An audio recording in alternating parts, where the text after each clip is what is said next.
officers responded to a call of an angry man armed with a knife who was breaking out the windows of a vehicle.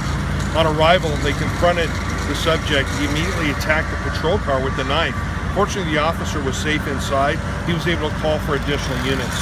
When additional officers arrived, a second officer assisted the first one in confronting the suspect. He had dropped the large Bowie knife that he'd had in his hand at that point.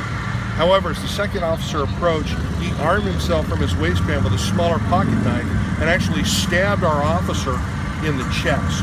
The good news is the officer was not injured because he was wearing his protective vest.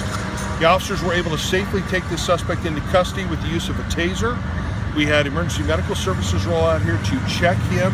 He'll be treated for that taser application, and then he'll be booked into the Fresno County Jail for attempt murder on a police officer. But this is another example of the dangers that are inherent in our profession. Our officers go out every day and respond to situations like this where people may have a history of mental illness, maybe under the influence of narcotics, we don't know, but they resort to violence, and our officers often become a target of that. We're just grateful today that our officer was wearing his protective vest and that he is safe at this time. But even in this situation, lethal force would have been appropriate. When someone's stabbing one of our officers, it would have been appropriate to shoot him. However, the officers did have the taser already available and deployed that, and were able to safely de-escalate the situation without resorting to lethal force.